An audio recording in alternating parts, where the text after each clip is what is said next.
Welcome to another episode of the Austin Downbeat. I'm Kat, your host. When I started this show, it was with the hopes of having a guest like I have tonight, an Ah, absolute and true beloved of this town, this guy right here, Jon Dee Graham. Thank you so much for coming on. Welcome to the show.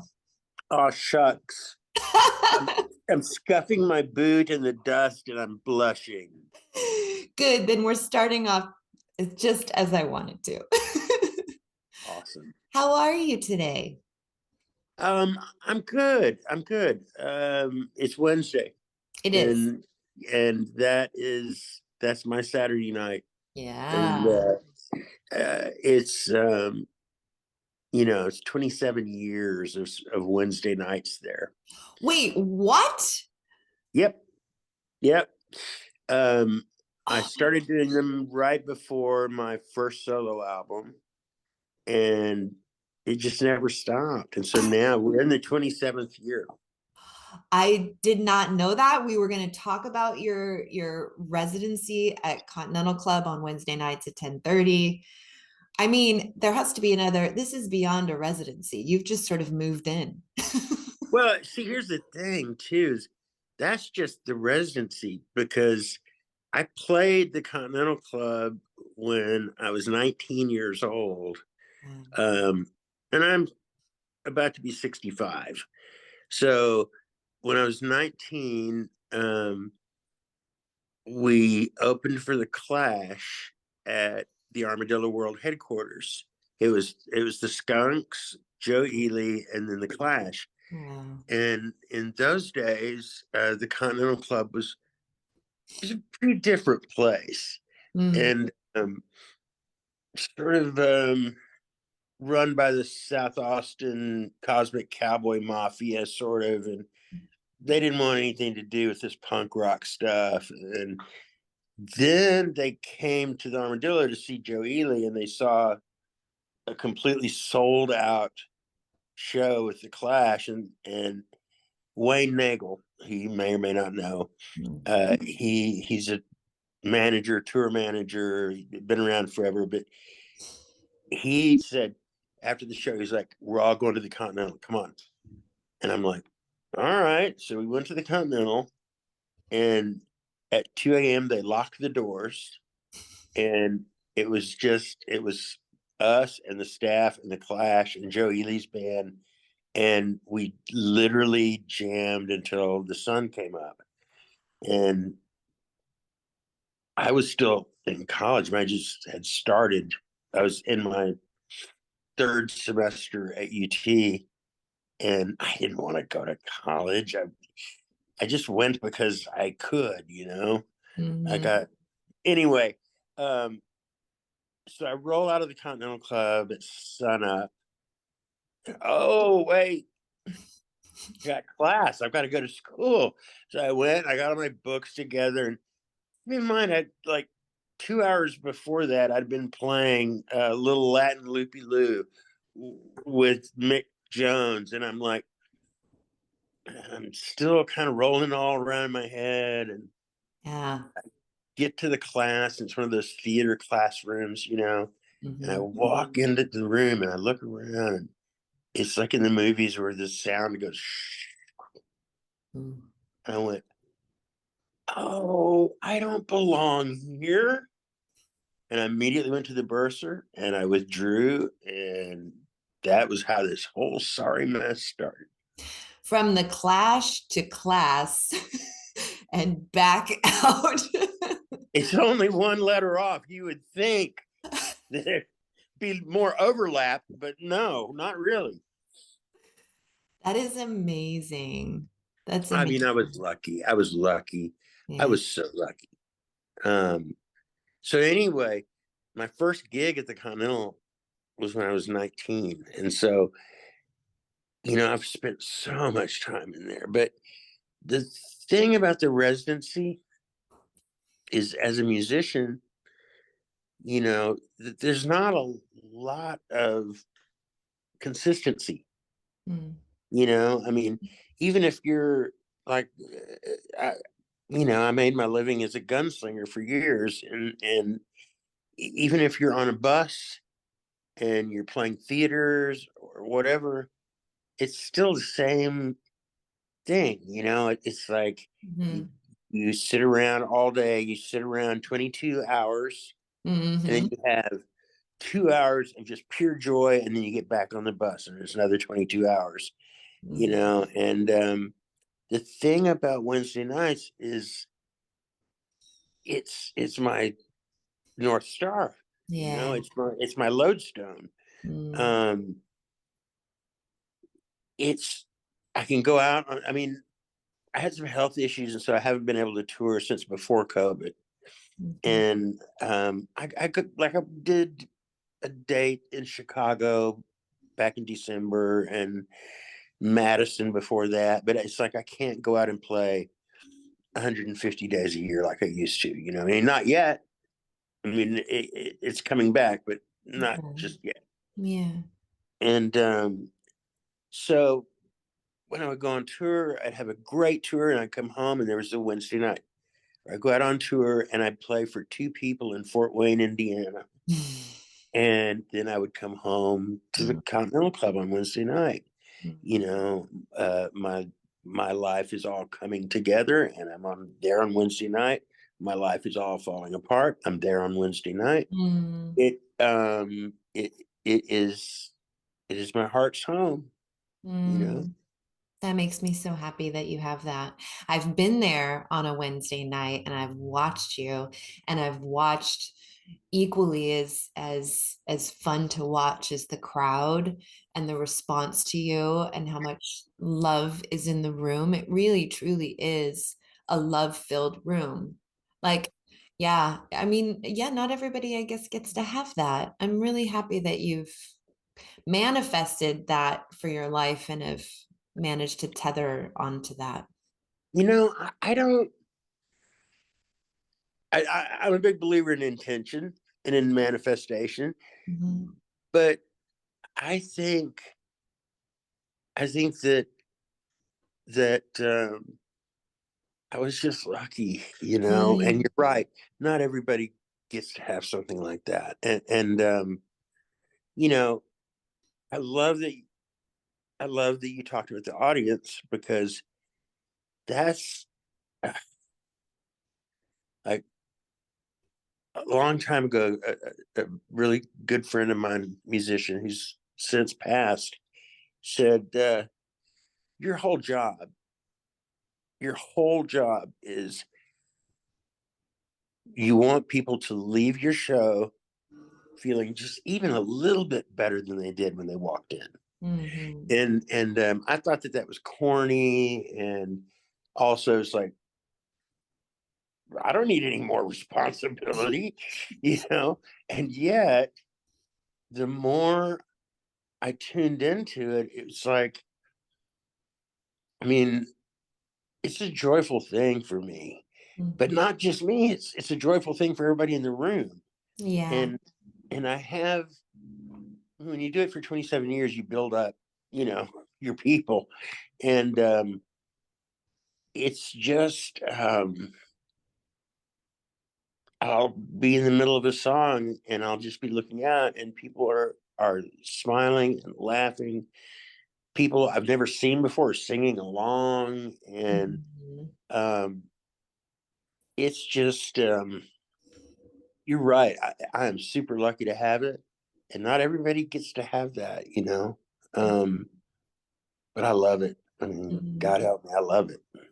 Feels very interactive when you're on stage, you're talking to us, and I felt very included, and yeah, like I just felt like you could tell that a lot of these people are there every Wednesday and they were part of the club, but I kind of felt like part of the club, and that was Well, so. Yeah, I you know. were And that's the the thing. cool thing. Is like I want to encourage people to go to the 10:30 show on Wednesdays at Continental Club, because as soon as you step in those doors, I mean, it already has the iconic status of just that club. And if you're in Austin, obviously you need to go there no matter what.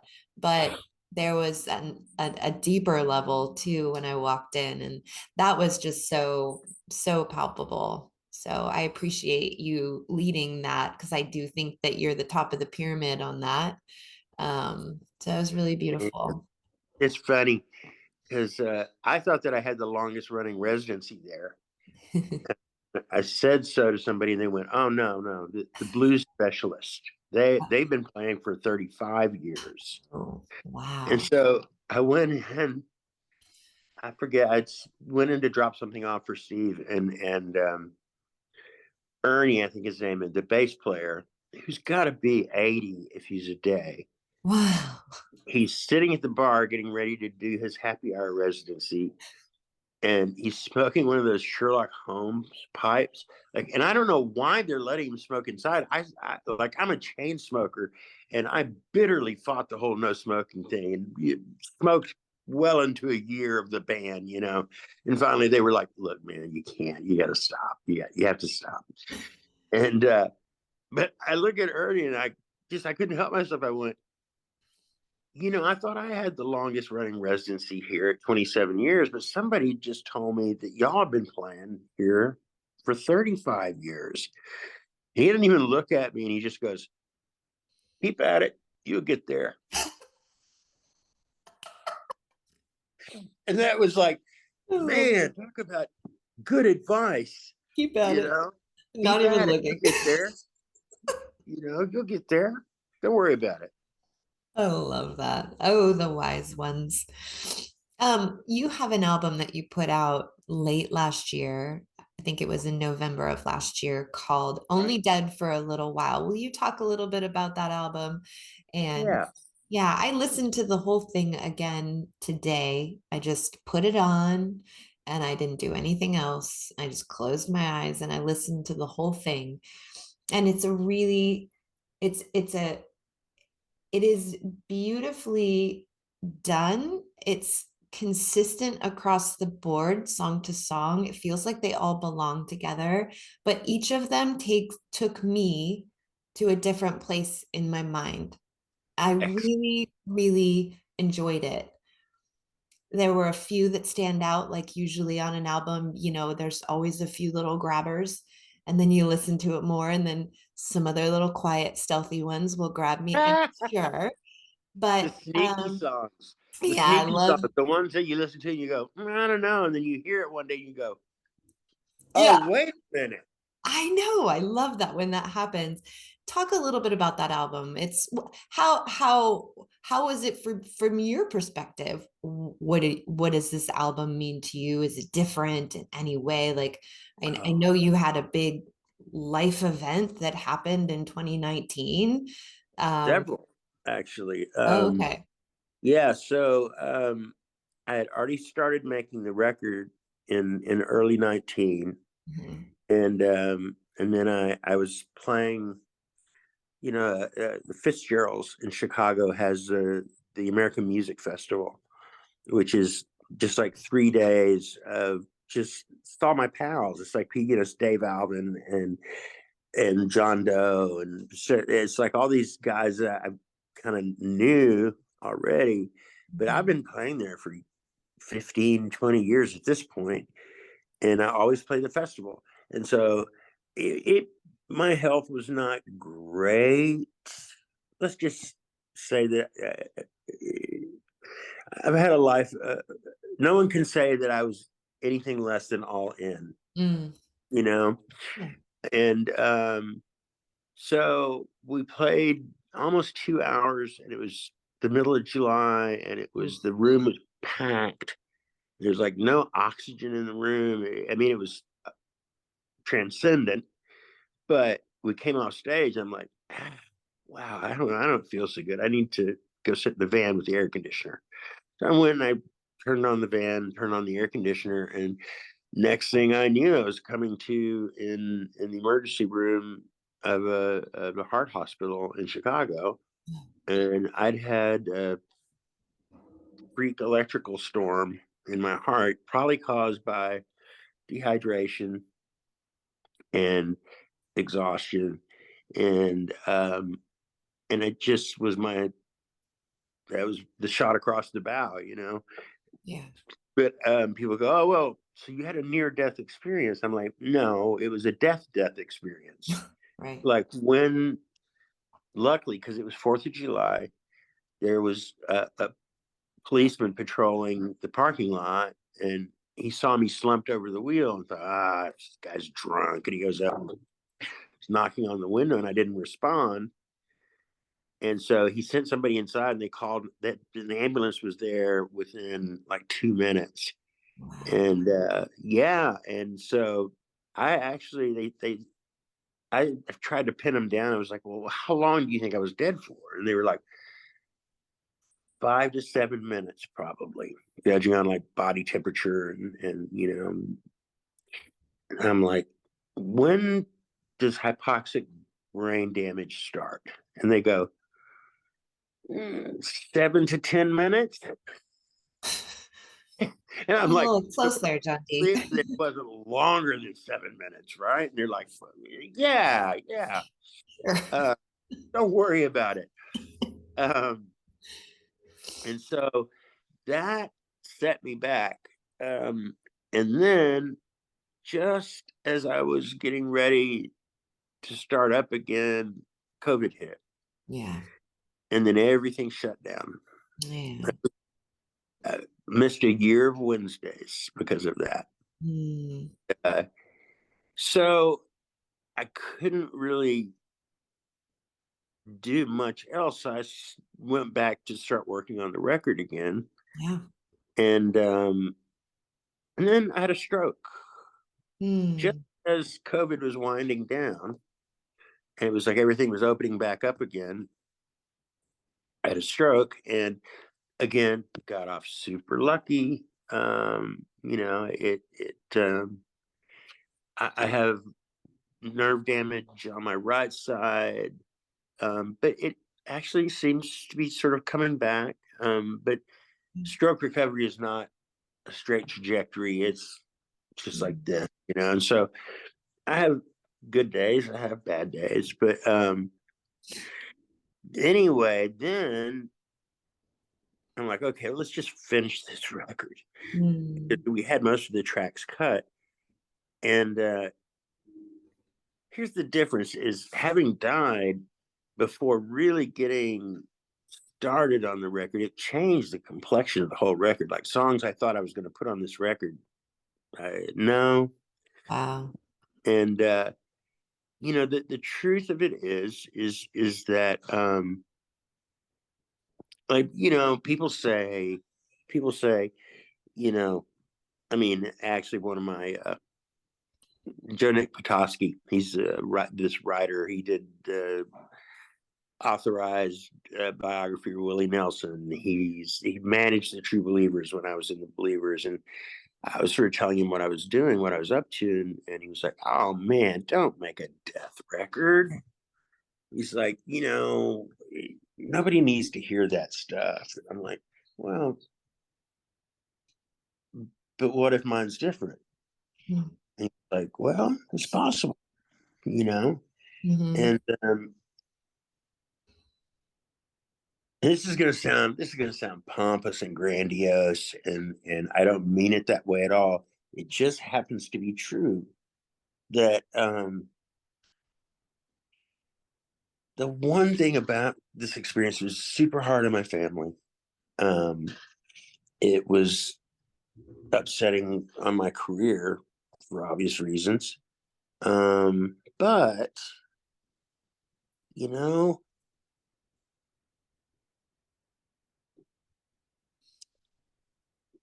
when it comes down to it, the dying itself, if that's dying, is no big deal.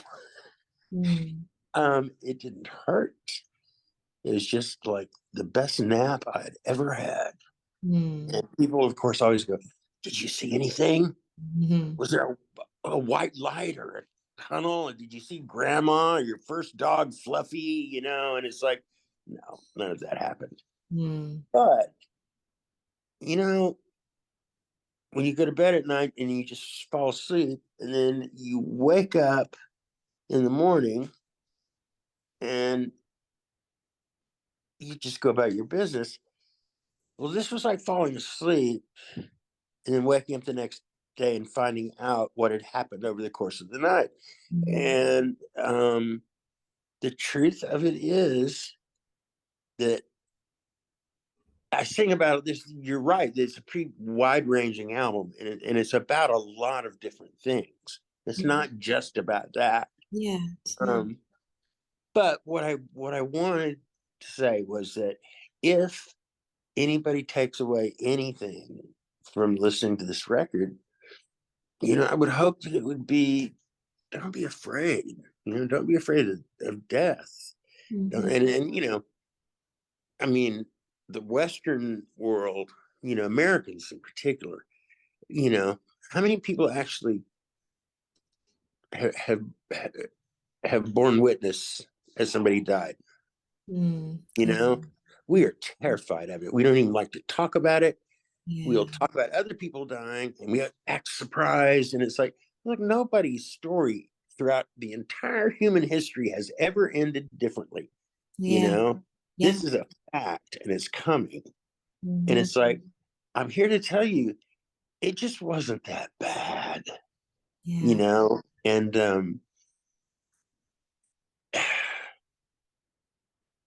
I really wanted to make a couple of points on the record, which I think I did pretty well, which was that you don't know what's coming, you know, Mhm. um, and if there was any way that I could help anyone, you know, it would be, man, you're wasting your time Mhm. by being afraid of it, you Mhm. know, to the exact extent that you worry about death and you're scared by death, you know, it's just really, to that extent do you squander what time you have now, you Mhm. know? Yeah. And I really, there was that. And then there was also this whole thing where, God, I'm sorry. Is this affecting your feed at all? Because someone keeps trying to call me. And Oh, yeah, just like flashes black a little bit real quickly. So okay, it's not the okay. end of the world.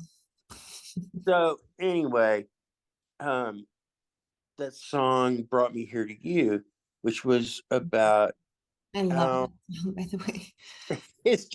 it's so funny because who among us does not have regret? I mean, Yeah. um, but the truth is, I mean, I've been through some pretty rough stuff, a lot of it by my own hand, Mhm. and the truth is that whatever it was that I've been through is exactly how I got here, you Mhm. know, and it's exactly how I got the Wednesday night, and it's exactly how I write songs like that. Is that this thing, this thing that happened, you know, really made me look at, if I had changed this, if had made a different decision, Mhm. at this stage of my life, or if I had done this instead of that, what if I'd finished college and gone to law school, you Yeah. know? Um, and it's like, as it turns out, where I am right now, in spite of all the horrible parts that have come and gone, and I've also had some pretty beautiful parts, but life is hard. I mean, it is. Yeah. And, if I changed any part of it, I might not be here right now. Mhm. And I love this, Mhm. And so it's like people who um,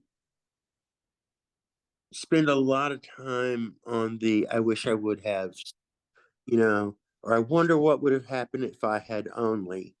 And it's like, well, where you are right now Mhm. is pretty good.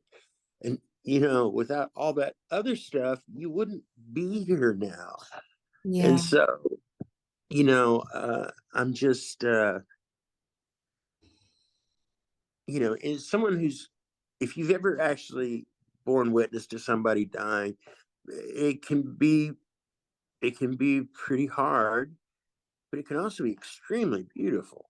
Mhm. And to watch somebody make that transition, it changes you. And then if you even partially make that transition, I guarantee you it changes you. Yeah. You- I personally had what I would consider a very much like near death experience, and that changed me. I didn't die. I didn't die for a few minutes or anything, but came very, very close to it, facing a an adult grizzly bear. Oh And my God, are you serious? yeah, it's so funny that you paint these really beautiful and sketch these really amazing bears. And I'm like, so it's so funny because the bear for me, I love bears so much, but I still have nightmares a little bit sometimes. And but my point isn't that. My point is even I have my perspective on life changed from that, over time. And I think getting Yeah. older really helps too. But the perspective, I think about death pretty much every day. And I like that I think about it every day because I want to cozy up real close to that idea. Maybe it's because I'm a mom and I will eternally picture worst case scenario just to feel prepped, or just, you know what I mean?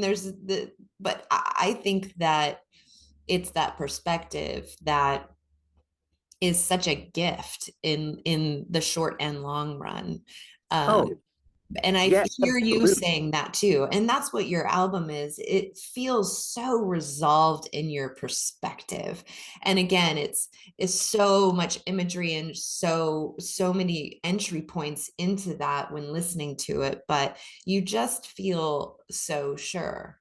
Um, you know what I mean? And that's a really beautiful thing to listen to on an album. When I just lay down and listen to it the way that you laid it out, which is my favorite way to listen to somebody's work.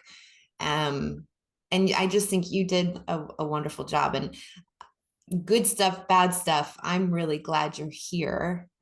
And Thank you I'm so much. really, yeah, I mean, the path is what it is, but like what a gift to be here on it.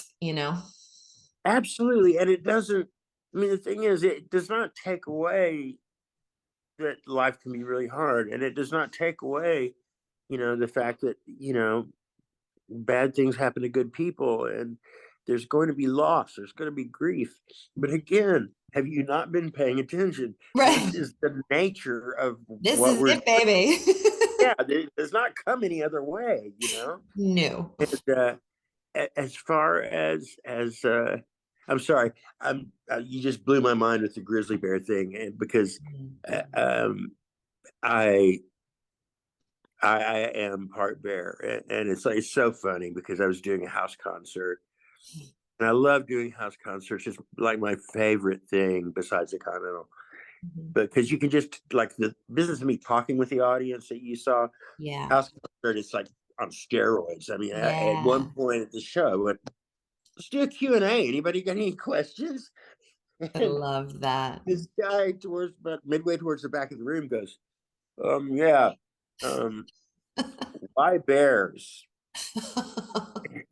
The guy behind him goes, come on, man, look at him. I love that. You're the kind of bear that I love. Oh, and see, people go, well, what is it about bears? I mean, I I'm not going to. This is pure corn, but I mean, I feel related to them, Mm, and people go, well, what is it about bears? I mean, obviously, they're big, strong, and cool, and all that. But what is it that? What is the basis of your foundation? Like, what built this foundation for you and the bears? I'm like, look, it is the only animal in the world that I know of that is simultaneously just cute and adorable and whimsical and human like and yet at the same time, it can break your back with one paw and then eat your face while you're still alive. Yeah. You know, they're apex predators and they know it. Yeah. And but the thing about it is, and I've seen footage of this too, where um, you know, this wilderness guide is with this group of people, and this grizzly comes into the clearing, and he tells everybody, he says, "Do not run, do not move." And he's just standing there, like staring down this bear. This grizzly is a big bear too, and vicious, and he's staring it down, and it charges him, and he doesn't move, and it stops about 3 feet away from him. It kind of goes, Mhm. all right. And it turns around and walks away just casually, like, well, if I'm not scaring him, I'm not interested in it, you know? Yeah. And so that's also kind of, honestly, I'm trying to live my life that way, where it's like, don't flinch, in case some stuff has happened you're not crazy about. Some stuff has happened that's hard. But Jesus Christ, look at, I mean, you you might have known a little bit about me, but you didn't know much anyway. And you come to this show and you see this thing happen where even it's your first time there, and you're going, there's something going on between him and his people, between him and the audience. And Yeah. it's like, I wouldn't have that, you know, Hmm. if not for the way things have gone. And so it's like the third verse and brought me here. It's like, yes, yes, mistakes were made. I made some mistakes. In case you missed it, let me say it again. Mistakes were made, and it's like, I'm not denying that perhaps I could have lived a more how would I put it? Nice life, but the life that I've had, I've gotten to do some incredible. I mean, I've seen where the Mississippi comes out of the ground, and Mm. it's a stream about that wide, and it Wow. travels all the way from the edge of Canada until it's a river that's so wide you can't see across it. Hmm. Mm, I sense a metaphor in there somewhere, you That's know. yeah. Um, I've gotten to I I was asked to audition for Cirque du Soleil. Don't tell anyone that. I, my my my thing was like, I'm not wearing leotards. I'm not. That's just not going to happen. There were actually other things involved why I didn't take it, but um, I have I've eaten snow from the Alps. Mm. I've gotten to do some of the most amazing stuff in this life, and it wasn't because I was, you know, it's because I was lucky, and because, Yeah, and because you are fully and exactly who you are. oh yeah, I have no option. Right. Well, a lot of people hold back. A lot of people are afraid to express themselves. A lot of people have wounds and things that prevent them from doing that. And you were able to walk through life and run through life, crawl through life, and various forms of getting through it. Being who My fair you share of crawling, Yeah. absolutely. Yeah, me too. And but you did it, like Sinatra, you did it your way, right? He's a lot smarter than people gave him credit for. I love it. Um, Yeah. Christ, how could you not? Yeah. Uh, but you know, um,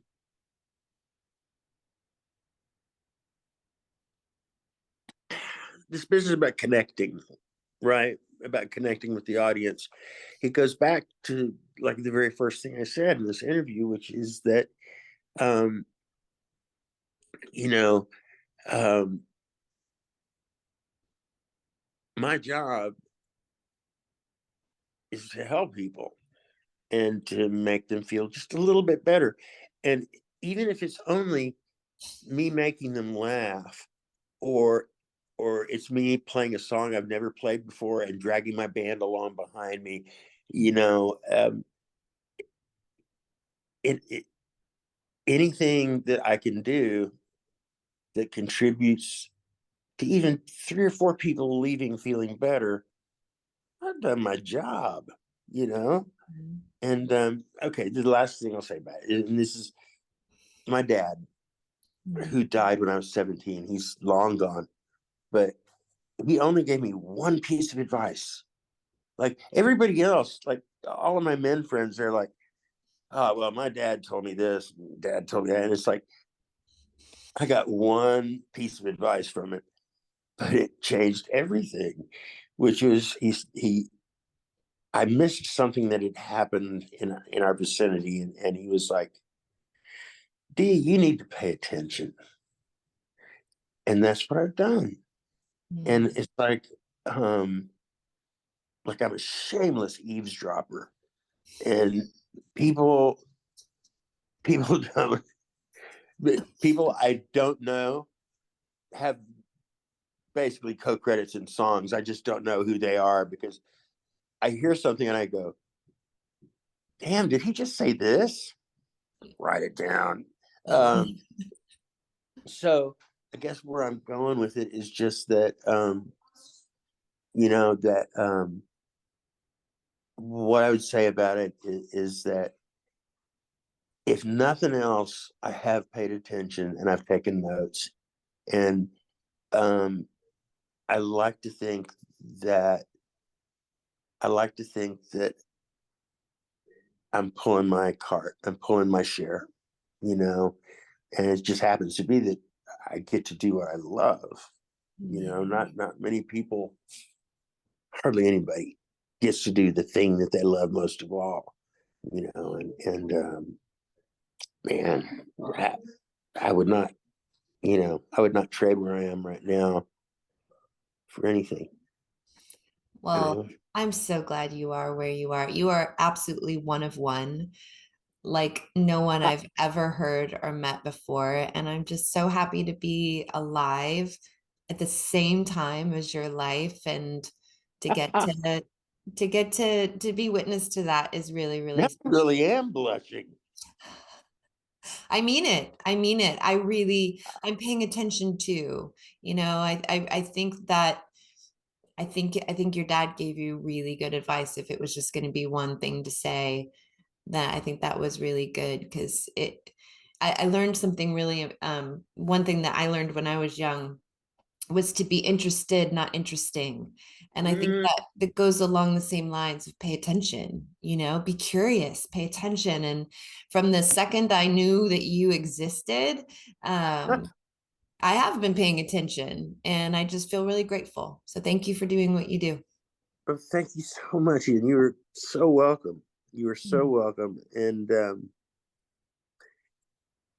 you know, it's just funny because um, the whole business about paying attention. There's so much going on in this world at any given time.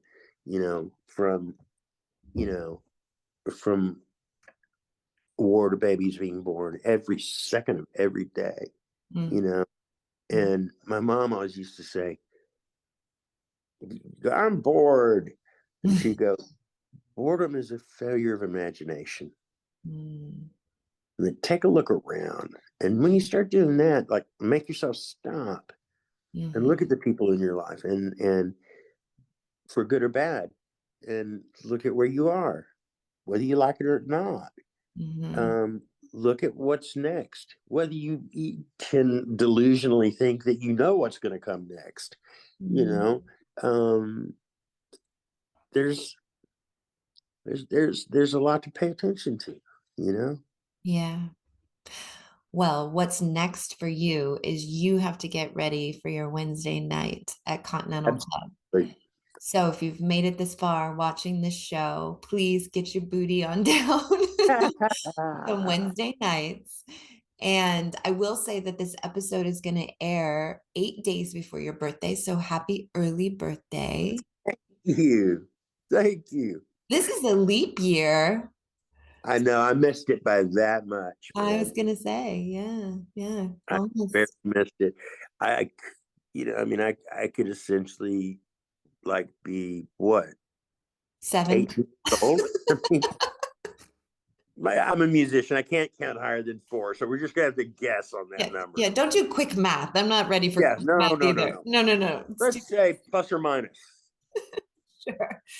Jon Dee Graham, thank you so much for coming on. It is an absolute pleasure to say that I have met you and know you. And I look forward to seeing you, not tonight, but maybe next Wednesday. And I give you a big old hug, a big old bear hug from my I will be, favorite bear, Jon Dee Graham. I will be mad if you don't come see me. So come on, All and right. I'll see you when you come. And Awesome. also, at some point when we see each other in person, you have to tell me the grizzly bear story. That we're not going to do it now, but No, we're just not, because I'll start no. crying. I Oh, still get, it's really hard, but I'm good. I've done a lot of therapy, like EMDR. I'm good. good. Tap, keep tapping, man. Yeah, for sure. All right, guys, that does it for an amazing episode with Jon Dee Graham, Austin Downbeat. And make sure you go see him on his Wednesday nights at the Continental Club at 10:30. It's a late show for those of us who go to bed early, but he is Yeah, so I caught you worth saying it. your mom, and so yeah, that is a late hour. But if you just put a bowl of milk and a little bowl of Cheerios down on the floor, they're fine. You're fine. No, I They're have teenagers. fine. They're teenagers. They don't want me around anyway. It's fine. Oh God. Oh man. I love it. All right. Teenagers. We're going to say goodbye and we will see you next time. Bye bye. Kat, thank you so much. Thank you so much. You're welcome.